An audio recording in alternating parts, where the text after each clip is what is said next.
Teñen que mirar pola xente, recortes por aquí, recortes por alá, e todos pagamos, que pagamos para exigir, para estar atendidos, e non para estar abandonados da man de Dios.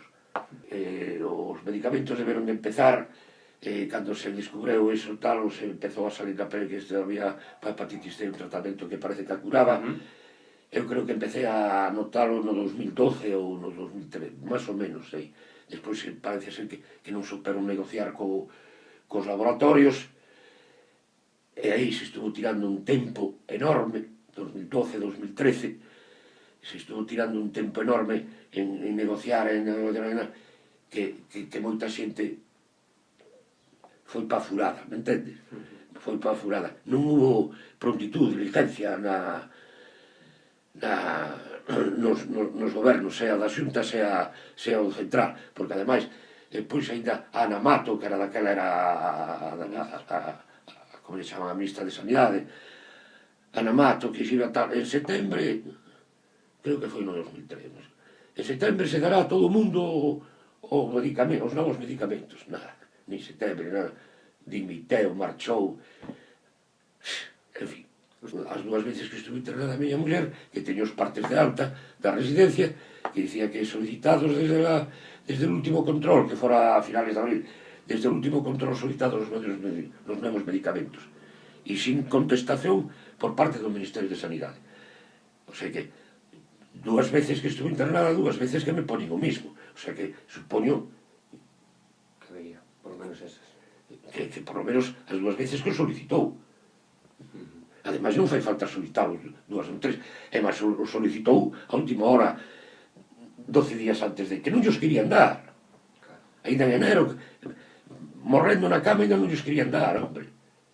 Que creo que tuvo que poñerse a moi tal, que tuvo que lles morre. E ao final non chegou a tempo. Ao final non chegou o tempo. Tomou, non sei, 10, 12 pastillas, pero xa nada. Miña muller morreu polos recortes. Eles non lle meteron a hepatitis C, pero axudaron, non é que axudaran a matala, non vou dicir eso, pero que sí que a deixaron morrer, por non darlle os tratamentos, entende? Porque a miña muller morre no 2004, no 2002, no 2007, que non hai esos medicamentos, pois o levaría de outra forma, pero así non se me vai da cabeza, o ver de que había aí uns medicamentos e que a podían haber salvado.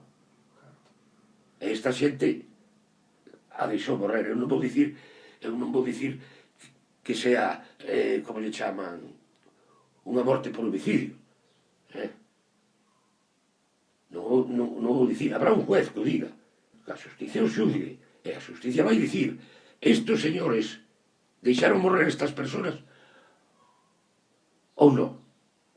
E o juez sabrá, porque supoño que habrá médicos, hai moitos médicos que dicen que se podían haber salvado.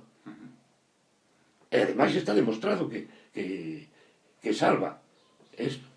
Entonces, o juez dirá, pero que esta xente non pode estar ao frente dun Ministerio de Sanidade ou dun director general de Sanidade ou director dun hospital cando sabía el que estaba retrasando medicamentos que lle estaban facendo moito daño ás persoas.